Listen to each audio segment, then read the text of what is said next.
Welcome back to the Late Night Cinema Club. Today we have Macy. Hello. And Carmen. That's me. Carmen's a little sick, so she has a cool frog voice. Why don't you give us a demonstration there, Carmen? Oh, of a frog or of my voice? Of your voice. Yeah, I'm sick. I'm sure you'll notice as I continue to yap. Three of us are stuffed in my office here, so I'm sure we're all going to get sick now. That's part of the fun. We're about to, go on vacation. Yeah, brutal. But, it's going to be okay. Anyway, welcome back to the podcast. We're glad to have you with us. Hope you are enjoying your week. Today, what did we watch, Mace? We watched Eternal Sunshine of the Spotless Mind. Yes, we did. So this was a sort of a classic film from back in the day. And this was one that I know you had on your list, Carmen. Tell me why you had this on your list of things to watch. Jim Carrey. Jim Carrey? Are you a fan? Of him as an actor, not Okay. Just because I know this was one of his better performances in the more serious category. Because he didn't do a ton of non-comedy stuff, non-slapstick stuff. So I did want to watch this just to, check it off the list. Yeah, so probably, what's your favorite Jim Carrey performance? Got to be Sonic 2. I didn't actually watch Sonic 2. I don't think I've seen 2 or 3. I've seen 2, but I haven't seen 3. I've only seen the first one. I've seen the first one and the second one, but I haven't seen the third one. But my friend is, a Shadow fanatic, and she keeps trying to get me to watch it. So what Jim Carrey movies have you seen, Mace, up until this point? I can't... What's the Liar one? Liar, Liar. Oh. You've seen... Ace Ventura. Yep. Basically all the comedy ones. The Truman Show. Truman Show. Dumb and Dumber. Yep. How the Grinch Stole Christmas. Yep. Oh, yeah, The Grinch. Grinch. There's more. I'm blanking. There are more. Well, we've seen a few. Well, Evan Almighty, wasn't he in that one? Yeah. Yeah, so Jim Carrey. So going into this movie, what were your expectations, Carmen? None. I didn't look up anything about this movie. You went in totally cold. Yep. I didn't even know who was in it. I had no idea Mark Ruffalo was in this movie. I forgot he was in it. I forgot. I just saw it was on Netflix, and I heard Carmen say it was on her list. I was like, oh, just by the way, that movie is on Netflix. Yeah. I had no idea what it was about, or anything about it at all. I didn't, we just clicked on it and played it immediately. I didn't even read the little blurb under the thing. It's better if you go in cold, I think. I had heard people describe this movie as a fever dream, and that was about it. That's a good depiction. So what do you guys think, though? Let's talk for a minute about Netflix. Do you think that we have the cheapest version of Netflix where they insert ads? What do you guys think about that? It really took me out of it. No, Because I don't know. I'm wondering, do you think it's worth it for us to bump up back to our old subscription without the ads? I think Netflix needs to stop screwing everyone over and just slowly making all the subscriptions worse. Yeah. And making everything more expensive. It's true. We're slowly just becoming what TV used to be. Yeah, there's this one show I like on Netflix called Kipo, and because of our subscription, it won't even allow me to watch it. I go on it, and it says it's locked because of your subscription. Kipo? I can't even watch it. What is Kipo? Is this some kind of cartoon. It's a cartoon. It's a cartoon. I have seen this cartoon, but only because I was 9 when it came out. I was the appropriate age to watch the cartoon when it happened. Macy loves a cartoon. I will always be the appropriate age. All right, so maybe it's time to investigate bumping up our Netflix. I feel like it's very jarring when it goes to the ads. It'll be a very quiet part, and then all of a sudden, bam, Jeep dealer, blah, blah, and you'll be like, nothing oh no. beats a Jet 2 holiday. Oh no. That's, and we were just in the middle of the most sad part. It'll be crying in his car, and then it will be buy the new Grand Jeep Cherokee. I know, it's brutal. It's pretty jarring. I think we gotta discuss with Mom, but we may have to kind of pick and choose our subscriptions. So here's what we have right now. We have Crave. We have Paramount, which I don't know why we do. We have Disney Plus. We have Netflix, and what else do we have? I think that's it. That- for just Apple TV? services. Oh, and Apple TV Plus. Yeah. Apple TV Plus comes with a bunch of other stuff we use, like Apple Music and things, so that one's kind of bundled in. Same with like Yeah, Amazon yeah. Prime. That's kind of already bundled in, so it's like, yeah, whatever. Although Prime has ads in it too, though. So Paramount, Paramount, though. I don't even know what's on there that I. Okay, but the not ads much. on Prime are like way less. I swear there was like 6 in like the movie we watched, and like I'll get like one ad like every couple of movies Yeah, in Prime. Netflix is absolutely just like ruining the movie experience. I know. It's pretty brutal. I wouldn't mind like some pre-credit, like even pre-roll ads if there was like even 5 minutes of pre-movie ads that you Like had when to you're sit at through. the movie, like you've got Yeah. like a few minutes. But I feel like the mid movie ads are just vibe killers. No, that's what I was saying before. It really took me out of it. Like you were like immersed in the movie, and then it just like snaps off. I feel like would we all agree that this is a movie you have to just let yourself like Yeah.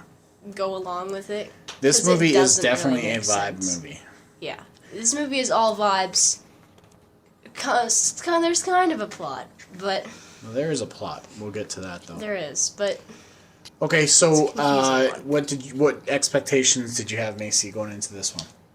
Literally nothing. So you didn't know if it was. Were you expecting a comedy? No, I didn't know what genre it was. I didn't know who was acting in. But did you know Jim Carrey was in it? No, So you knew like literally. I nothing. knew literally nothing. Okay, so you had very low expectations. What about you, Carmen? You must have known a couple I things. knew it was a romance. I knew Jim Carrey was in it.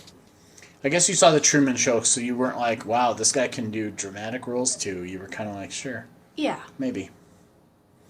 Okay, but you didn't know anybody else. You didn't know Kate Winslet. Nope. You didn't know the Hulk himself. Nope. You didn't know who else? Kirsten Dunst. How about Frodo? Oh, Frodo? That was a jump scare. Yeah. I can't take It was him a jump scare. seriously. Like his face, it's just like You know what? He looks No? like a frog a little bit. A little Yeah. bit. But we'll get into the casting in a minute here.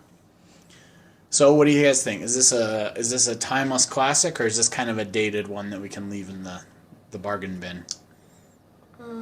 this one's timeless. Yeah. Yeah, I think it could definitely last.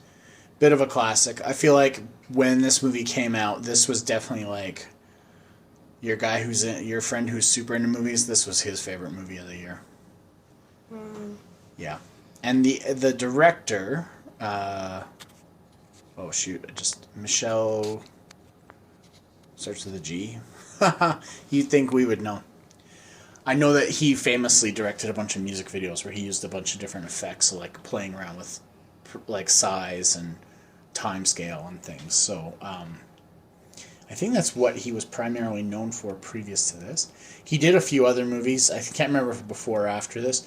There was a movie called Be Kind, Rewind. Have you guys heard of that one? No. Nope.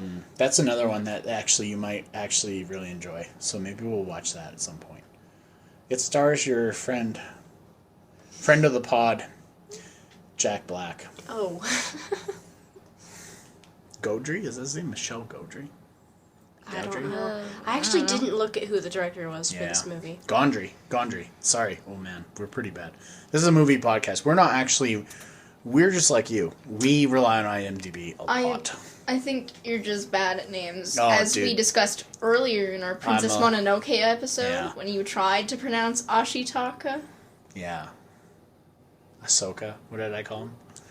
Oh, did you call him Shiitake? Shiitake. You The called him mushroom? Shiitake. Well, you know what though? My boy. What's his name? Yakul. That Yakul. guy's gonna live on. That's the legend. At least you can pronounce his name. Yeah.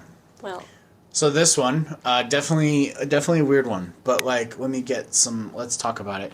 Who was the best character in this movie, and why did you think so? Carmen? I actually thought every character in this movie was extremely unlikable. Wow. Okay. I didn't I didn't like anybody. I want all these people to stay away from me. Huh? Mace? It's Oh, go ahead, Carmen. yeah, no, watching it, like, okay. When, Clementine and Joel meet, and they're so, like, I understand this is part of it. I'm not saying it takes away from the movie, but, you know, me, very awkward to watch, very secondhand embarrassment, very, like, this weird bipolar girl and this weird depressed guy, like, they're both not quite right. They're both not really developed human beings. They're kind of like, I'm almost, like, worried about them being together. Yeah. Because it's like, oh boy, this feels like something's gonna end in, like, It's like a weird someone's gonna codependency. overdose, like, or something, like... Sid and Nancy situation. Yeah. No, I didn't like any characters in this movie. I don't... Really? Not personally. I would not, no. Mace, what about you? What did you think of the characters in this movie? Like, I don't think I would like, if I knew them, I don't think I would like any of them. Yeah. I would not want to hang out with any of these people. I think None of them. I think the thing is that they're pretty true to real life. Like, when you meet people at work or at school or wherever, people are really like this. This is how real people are. They're not, like, fully formed, like, awesome, totally rational people. You meet a lot of girls with blue hair and a lot of, like, depressed boys. Yeah, I agree that they're very realistic characters, but these are not the kind of people that I surround myself with, or try to. Do you think it was weird to have kind of, like, hyper-realistic characters in a movie where you're kind of trying to experience some escapism a little bit? Yeah, but I think it actually helps ground it more. Yeah, because it's going to get wild with the other parts, eh? Yeah, so it has to be... The characters have to react naturally to these situations, otherwise it's not good at all. So if this movie had an overall vibe, Mace, what would you class it as? Fever dream. Fever dream. Just surrealism, like... Yeah.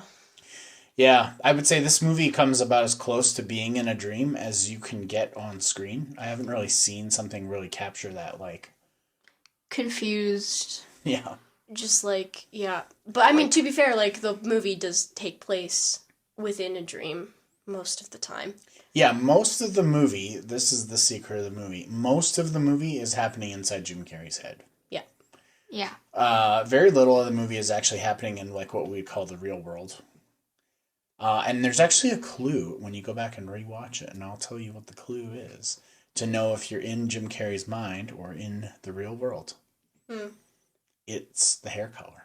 Okay, I thought that, because that's how I kind of started by, like, you know, a little into the movie. That's how I was picking, like, how and when things were happening. Yep. Because depending on her hair color, I was like, okay, so this is happening at the same time, or around the same time as this. This is a different thing, though. So when her hair was blue, you were actually in the real world, in real time. Yep. You were experiencing the events as they are happening to the characters. Because that is when they meet, technically, second time. That's right. And you see how that happens, right? At the end of the dream, when they're finally erasing her, she whispers in his ear. Meet me in Montauk. Yeah, and then when he's taking the train, he just suddenly is like... Yeah, and then that's the whole opening scene. Yeah. But that is their second time meeting, technically, which you learn. Yes. Now, I put that together pretty early on. Yeah. And I think most people would. People who didn't put it together, though. For the people who didn't. And the people in our group who were watching and maybe didn't put it together, but I didn't expect anything less. I was like, this movie's not for everyone. If you're not into non-linear storytelling, you're going to struggle with this one. Well, Mom didn't understand Inception. Oh, I didn't want to drop the mom name on this. Oh. Yeah, don't say that. Mom slander. Mom slander. Well... Someone. You just she kept fading in and out of sleep, and then she asked me to explain it to her after, and I was like, I literally can't. You have to go and watch it by yourself now. No, you're either in this one or you're not, but you can't be like, oh, explain it to me. Catch me up. No, it's... I can't. No, listen, he just killed a bird with a hammer. There's no way to catch up. Some of those scenes where he's a little kid, not necessarily the parts where he's out in a bath in the stink all though. That is just hilarious. Yes. But the part where he was like with his friends and they're hanging out and like in the rain and stuff, I was like, oh man, that could have been straight out of when I was a kid. That felt very much how I like what things were like for me. Like I was like, I think these are my memories. This is weird. I am having some flashbacks here. Deja vu. Yeah, because I mean, yeah, it was just very a different time, the 80s compared to now, maybe. So, let's see. What do you think of this movie works for? Do you think this movie works for today's generation? Do you think this is something people your age would be into? Yes. People I know watch this movie all the time. Yeah. You know, a lot of my peers love this movie. They're big fans. Now, they love to watch it right after they get broken up with, which is a choice, definitely. And they love to tell me about it too. But no, yeah, people I know watch this movie. Yeah. So No. teenagers are big fans, but you know what? Teenagers are melodramatic and edgy. So Not just teens, people we in their would 20s. love this movie. Yeah. Yeah. The young generation. Well, Carmen's the only movie geek I know, so I guess if you're counting Carmen as like our generation, we liked it. I don't know. I Yeah. feel like people would like it if I like knew people who watched movies like this, because my friends do not. They're not like. They don't watch sophisticated movies. They watch Sonic. Yeah. Yeah. Yeah, definitely this movie came out in a time in my life when I was kind of in that like single 20s era. So when I saw this movie, I kind of related a lot to just like the chaos of like meeting new people to date and like navigating weird relationships and trying to figure out people and stuff. So there were definitely parts of it I like when I saw this the first time where I was like, ooh, this is a little too real. But in hindsight, it's, yeah, I mean, I think it captures the dynamic pretty well of like, trying to meet somebody, trying to put yourself out there, realizing that you're kind of weird, but also they're kind of weird, and can or weird coexist? I don't know. And yeah, it definitely captures that. So we said a lot of this movie was vibe based. Mm-hmm. One thing that stood out to me definitely is the cinematography here. Yeah. And choice of colors and just, framing. Oh yeah. They did a lot of stuff with scale. A lot of this was shot practically, is my understanding, that they actually built sets where they could move lights, where a lot of it, if you notice, like a lot of the camera stuff was done with like a spotlight almost. Mm-hmm. Where they were like panning around the room with the camera, but the spotlight almost like shining a flashlight around a room. My understanding is that like most of the effects in this movie were quite practical. It wasn't like a CGI event. No, They built things so that they could do like forced perspective to make things look big and make things look small. Like when he's like a kid and it's like Yeah. like Yeah. Mm-hmm. So it was very interesting. Like it's definitely one of those movies that I feel like there's a couple of movies that I would say are not like any other movie. This is definitely in that list of movies that are unlike others. Yeah, I would agree. This movie is pretty unique. Yeah. So if you were going to recast anybody, who could you recast? Who would you choose? Anybody, or are you thinking, no, this is pretty good? We have to take out Frodo. He's just Really? Well, I thought for the role he played a creepy dude. Yeah, pretty awesome. he did, but like, I was gonna say he creeped me out, but I suppose that was his purpose. Yeah, point, he was. I guess. He was a weirdo. I think everyone in this movie plays like just the way they look and the way they sound and the way they are. They all feel like very real people, even though a lot of them are actors that you're gonna recognize. Yeah. The movie does a good job at immersing you, so you're not like, oh, why is Jim Carrey like in this weird, Yeah. But you're not like, I was barely thinking about the fact that it was Jim Carrey in this whole movie. I'm gonna look up what the name of the actor is here. Um. Oh, why don't they show it like? Oh, Tom Wilkinson. This guy, this actor. Yep. He's always really good. I mean, I think. Yeah, he passed away. But he's always everything he's in is pretty good. And there's some other movies we should watch with him. But he's quite a good actor. He always plays his parts really well. I thought, Kate Winslet, I mean, she always does what she does. Yep. Jim Carrey is better than you think. Mark Ruffalo didn't have too much to do. I think Jim Carrey, I don't know. He's such an interesting actor. Yeah. I think he's very dynamic, but he kind of gets forgotten about sometimes in the serious side of things because he didn't do too much in that realm. Like he kind of did this in the Truman Show and then went back to his regular old comedic self. But I think there are lots of different things that he could have done with his career. Yeah. That maybe would have led him to be remembered as something else if he had continued to do projects like this. Yeah, he's an interesting dude. Like, I think he kind of, like, isolates himself. I think he has a lot of... I'm sure he has a lot of opportunities to be in a lot of stuff, but I'm sure he also doesn't want to be in a lot of stuff, too. Well, he told everyone that he was dropping off the face of the earth, and then he came back for Sonic 3, so... You gotta be careful with talking in hyperbole, I think. That's the lesson there. When you talk in absolutes, you really can paint yourself into a corner. This movie, though, definitely spawned a bunch of other movies that I would say tried to do this similar thing.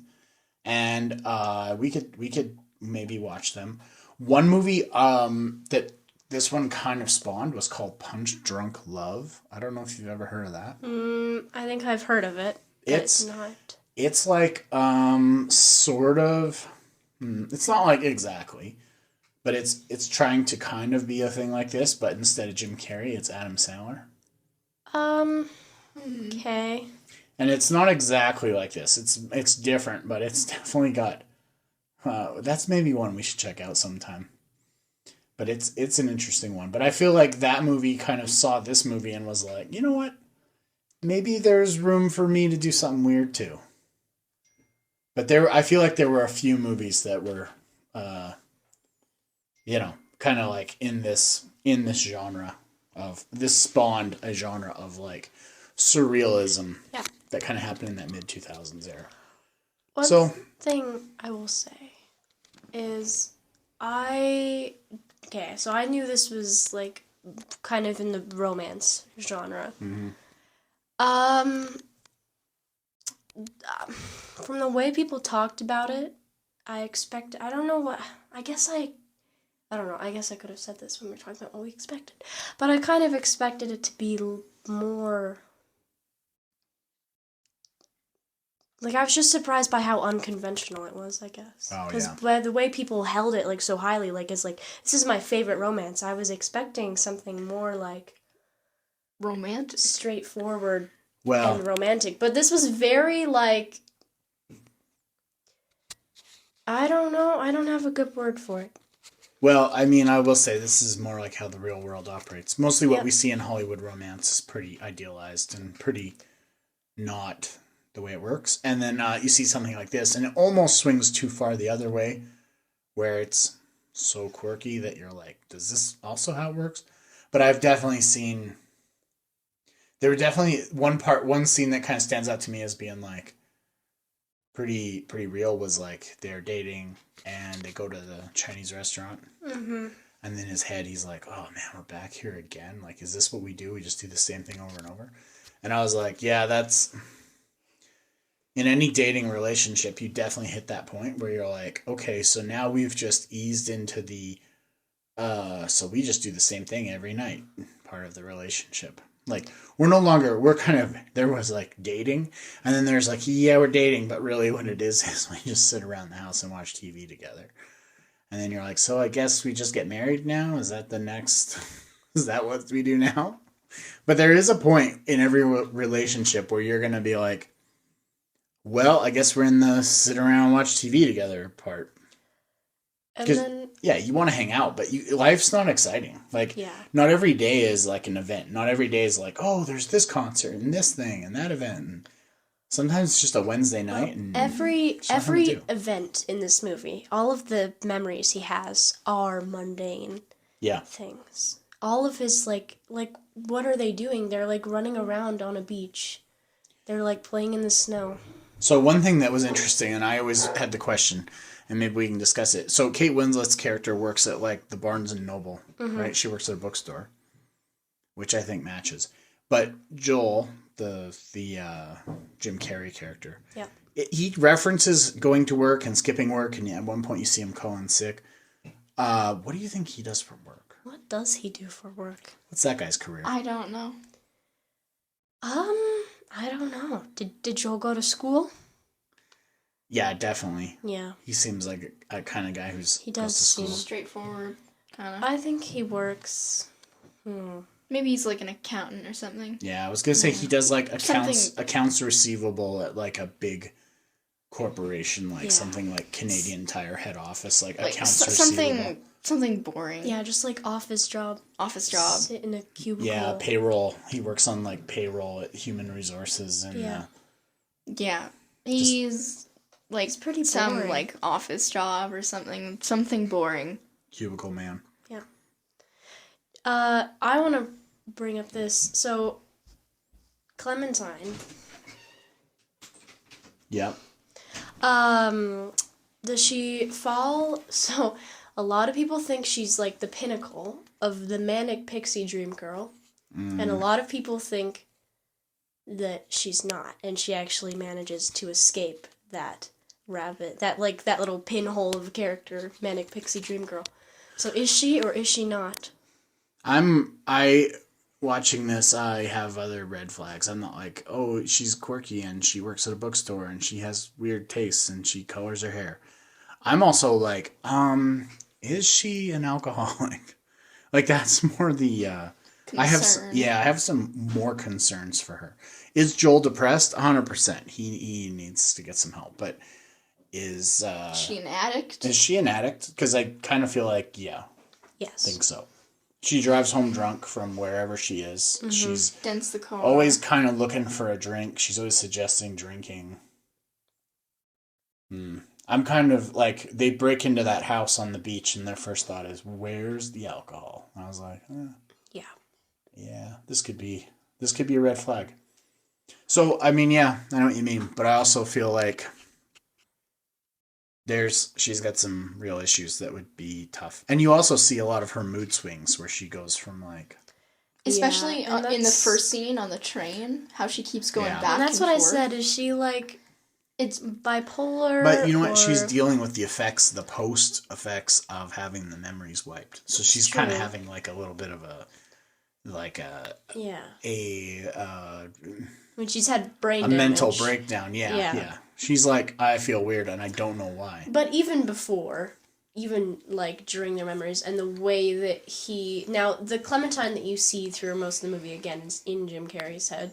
So Yeah. it's not the real Clementine, it's like his memory of a Clementine. Yes, that's true. But even that Clementine is very like sporadic and like just going up and down all the time.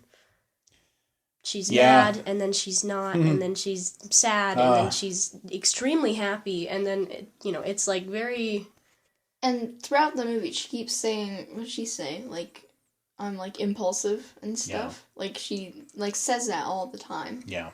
and then that's of course a major contrast to how Joel is because he's just like A straightforward guy. The same. Who's just the Yeah. same all all the time.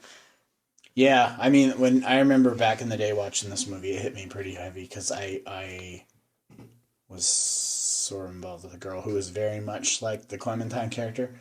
She was very hot and then very cold and just like, I don't know. She was like, and she had a lot of energy and a lot of manic energy and a lot of like, I don't know how to describe it. Also, she had a lot of quirky styles and stuff and was always doing something new and something weird. And it was exciting to hang out with her, but it was also like exhausting. Yeah, like Yeah. I was very tired all the time. So, I mean, this movie hit at a certain time in my life where I was like really identifying with the Joel character a Yeah. lot when I watched it, and I was like, oh my goodness, like, yeah.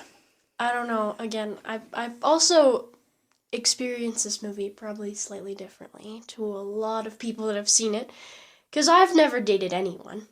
I'm only 16. Yeah. I live in your house. Uh, so my only idea of romance is literally what I see on TV. Yeah. And then, like, you and mom. Like, I don't have a personal Me and mom. anything to Viewpoint. compare with this movie. So I've heard a lot of people say that it's very real when it comes to, like, relationships and being in your 20s. But I guess I'll find out. I think that they don't make it. Well, that's a good question. Do they make it, Mace? Do Clementine and Joel stay together? I don't know. I feel like at the end when they like have like gotten their tapes and stuff and they know what like they didn't like about each other, they like knew what was going to go wrong, but like you can't like they might like try to change, but like sometimes you just like can't. And it's like Yeah. it might eventually happen anyway, or they might change for good and then they can be together. So like I don't know if they stay together at the end or not. Yeah, I don't think they do. I think they're a bad match. Yeah. I think they're not They're not good for They're each not other. good for each other.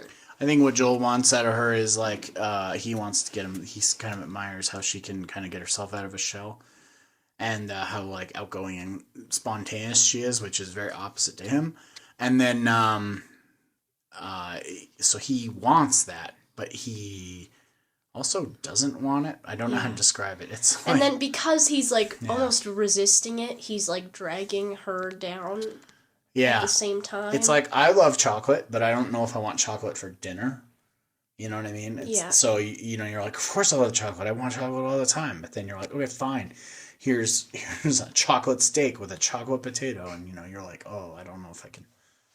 Oh, it may be a little too much for me. Yeah. So I think that no. And then he's kind of embarrassed of her, and then that Yes. just makes her feel like, well, do you really like me or not? Like, yeah, exactly. Yeah. so it's no. I thought they were a bad match the whole movie. No, I understand that they that there was a deeper feeling of just like attachment there, but I don't think they're right for each other. I don't think they stay together. I think what you're seeing is like two people who just are looking for like they're lonely in their own weird ways. Yeah. They're But- looking for some kind of connection with a person just to keep them like satisfied for now. Yeah. And they both kind of latched just onto the first person that they saw. Well, I mean, they both needed somebody, and they were like, "You need somebody, I need somebody. I could be Yeah. your somebody if you be my somebody." Yeah. And a lot of dating, in your 20s and stuff does go that way, where you're like, "Well, you're a person, and I'm also a person. That means we could be each other's people, and then we wouldn't have to be alone." But sometimes it's not enough to just say, "Well, at least I'm not alone." Sometimes you have to kind of figure out what it is your bigger picture goals are here. So Yeah. I feel like this was a good snapshot of a time when you're trying to figure it out. And yeah, like honestly, I don't. Well, yeah, okay, we can go in that question. Was this a movie you'd watch again? Yes. Yeah. I think so. I think. I gotta be honest, I didn't really want to watch this one again, and I also don't like. I get why it's great, and I think it's a good movie, and I think you should watch it. Yeah. But I kind of feel like it's a little too real sometimes. Like, it reminds me of some times back in the days where I'm like, oof, this is very real. I would definitely watch it again, but not because I really enjoyed the experience of watching it, but just because not soon, but I will rewatch it. Yeah. At some later points in my life. I definitely lived a part of this movie. I don't want to say like in the same way, but I definitely did. And honestly, I don't know. That was a rough time. So I don't know if I'm eager to relive it through this movie every time. So Yeah. Dad getting real on the pod. Maybe like when I'm at that age, I might rewatch it just to, I don't know, like feel that experience. But I don't think I would watch it again unless it was like definitely a few years from now. Like I wouldn't watch it the same year. I definitely think it's a mark of a good movie if it can take you to a place and kind of transport you. It just depends if that's a place you want to be transported to or not. And sometimes, those aren't necessarily times and places I want to go back to. So, yeah, it's interesting. Wow. Yeah. Got real. Got heavy. Dang. Getting heavy on the pod. So, any favorite quotes or something that's going to live with you, Carmen? This whole movie is just like one giant quote book. Like every line in this movie you could take and be like, oh, it's so deep. Yeah. It's so deep. Just the way it was written. Like, I have a tag on my like letterboxd that I call TikTok audio origin. Because a lot of lines from this movie had sparked TikTok audios, I will just say. Oh, is and that right? did that partially take me out of it too, because I could I heard it and then my mind just went, oh, I heard that one on TikTok. What's an example of one? When at the house that they break into, when she says, I wish you'd stayed, and then he says, I wish I'd stayed too. I wish I'd done a lot of things. That's a TikTok audio. But, I think there's a lot of quotes in this movie. I mean, when Kirsten Dunst is like reading over the eternal sunshine of Spotless Mind quote. Now, obviously, Yeah. That's for me, I think it's probably just the title of the movie. Thinking that like fixing up like things, like erasing them, is gonna like make you happier. Yeah. Like the whole movie was that, and like I think you should not like forget things forever, but like keep them as experiences so that you like have that knowledge. Yeah. I guess. Yeah. Yeah. The score of this movie was pretty unique. This was a score unlike a lot of scores that I've heard. This score, every time a song played in this movie, it felt like it was the beginning of like an indie song. Do you know what I mean? I think it was a lot of Beck songs. Yeah. I think maybe that Gondry guy directed a bunch of Beck. Is that right? Let's go see. We're on the IMDb here. Did he have something to do with Beck? I don't remember. I don't want to oh boy. Sometimes IMDb is very hard to parse figure out what people actually did here. Chemical Brothers. Queens of the Stone Age. Oh, he directed that video. Interesting. White Stripes. Chemical Brothers. Oh, the hardest button to button. Yeah. If you watch the video for that, you'll be like, oh, yeah, that makes sense. Oh, Star Guitar. That's an interesting video, too. Oh, fell in love with a girl. Okay, yeah, movie, so... This movie. He directed a Foo Fighters something down there. I think he did the Everlong, didn't he? Yeah. Well, you know what? Now that makes sense. That makes sense now. It's all coming together. Everlong is sort of one of those videos that's like, he has to go into the dream to save the girl. Yeah, Yeah. All right, well, it's all making sense now. It's all coming together. Fun fact. This movie, Eternal Sunshine of the Spotless Mind, is one of Ariana Grande's favorites, and she named an album after this movie. Is that right? Mm-hmm. What's the album called? I think it's called Eternal Sunshine. Oh. Okay. Who was she trying to erase? Probably, who's that dirtbag guy from SNL? Pete Davidson. Pete Davidson. Weren't they married? Yeah, no, I think they were engaged. No one has done more with less than Pete Davidson. I don't know how he got famous. That guy, well, he's pretty funny, but nobody has, if you look at that guy's dating history, it's ridiculous. Well, didn't one of Ariana Grande's old boyfriends or something die? I believe somebody died of some drugs or something. Someone. But I don't really know. I don't know. I'm not an expert on this. No, I don't know much about either. her. I just know that. Well, Eternal Sunshine of the Spotless Mind, sort of a classic in my mind. A lot of people love this one. Definitely your film bros, one of his top 4. So, Carmen, what did you give this on Letterboxd? I gave this one a 4.5. Not for enjoyment, but just because I think it's really well made, and I think it's very unique, and it's definitely like it's very immersive. Yep. And yeah, I think it was really well made. I didn't give it a like though. So that's a Interesting. yeah. Mace, what would you rate it like on your things and whatever just your rate them. scale is? You can choose your own scale. I give it probably like 4 stars, Yeah. I think. And like Carmen, I wouldn't say that for enjoyment. Yeah. But yeah, it was very well made. So yeah, 4 for me. I would give it 3 Fall Out Boys and a Volcom hoodie. That's what I would give it. Okay. Yeah. So. Fall Out Boy is all fun and games until boys start falling out of the sky. Okay. Yeah. It's not all it's cracked up to be.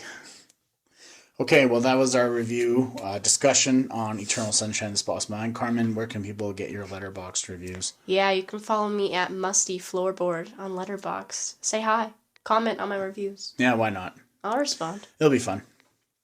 Don't make it weird. Don't be I weird. will see it for sure if you do. Yeah. I don't have any movie reviewing things, so Yeah, nah. Macy's a ghost. I'm also not on social media. You don't need to bother.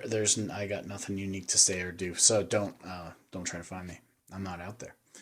But you can go to our website, which is latenightcinemaclub.com. And there you can find our email address. You can find links to other episodes of the podcast. You can follow us on Apple, Amazon, Spotify, YouTube. Anywhere you can get podcasts, we're there. We also have the RSS feed, so if there's some podcatcher that you use that you really love, I think that will work. If not, email us, let us know how to help you, and we'll definitely do that. Otherwise, yeah, send us comments, questions, anything you want to talk about, or maybe a movie you want us to check out in the email. What else was I going to say? Something about the website. Oh, you know what? If you want, you could give us a review. That would help. I think that would help. Any positive things you want to say about the podcast, you can say in the comments on the podcast. But anything negative you want to say, you can just email directly to us. Don't feel bad. If you need to let it all out, put it into an email, send it to us. We'll read it. We'll keep it between us. But if you want to say something positive, definitely go on Apple, leave us a review, give us 5 stars, hit us with a like, give us a Fall Out Boy CD. Whatever your rating system is, we'll accept it. 76 trombones. Yeah. Whatever you got, we'll take it. Yeah. I guess that was our review. Until next time, we're out.